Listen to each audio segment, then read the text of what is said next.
family. Sean is my family. Sean is my son. I'm his dad. It's our right to be together. Not just the rule of law, not this treaty, not he's Brazilian, not he's American, not he's from anywhere. He's my son. And we should be together. And I should be able to raise my son. And he should know his dad. And it's as simple as that. I was with David when he met his son for the first time after 4.5 years last February. And frankly, with the surveillance that was there, people watching, a psychiatrist that the family or psychologist had almost right next to David and Sean the entire time. It was an oppressive situation. David ought to be with his son, not on a visit, but permanently.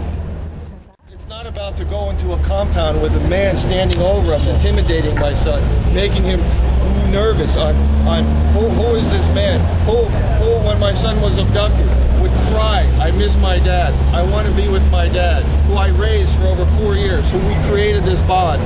You separate a child from a parent for this point, a period of time. You poison the child's mind. As evidence, it's not me speaking, this is the 3 Brazilian court-appointed psychologists, evidence in an in-depth psychological evaluation that every day my son is under that roof, he is being severely psychologically damaged.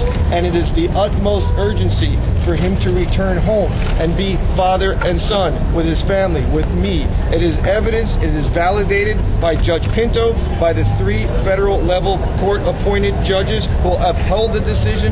And why isn't it happening? Why? I can't imagine why. I don't understand why. And it's wrong, and it's cruel, and it's tragic, and it's sad, and my son is suffering, and he's losing the innocence of him as a child. He's put in front of a video camera and asked questions by adults, and now there's this so-called picture that shows up in a mental institution.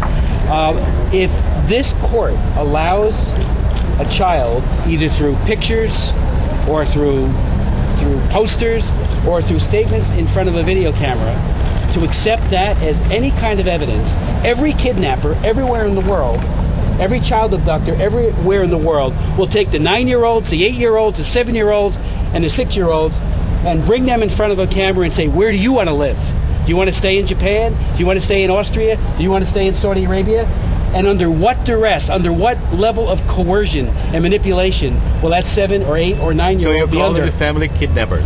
I am calling them child abductors, and this is a kidnapping. How can my son speak what he wants to? He spoke. He was heard loud and clear by these Brazilian court-appointed experts. They're psychologists who evaluated him. He spoke loud and clear to them, and they get it, and they know he needs to be removed from them. What is he going to say? Oh, I hate it here, knowing he's going to go back up under their roof?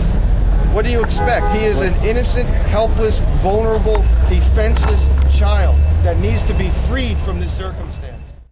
I'm hoping that this appeal will be lifted, the stay will be lifted, and Sean and I will be able to go home. And this is over.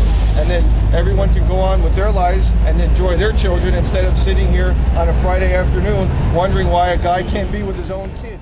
I'm very hurt, and I'm very sad and concerned for my son. And it's not, again, a difficult thing to imagine, to know, to feel.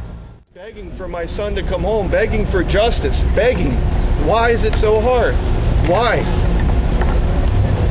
Thank you.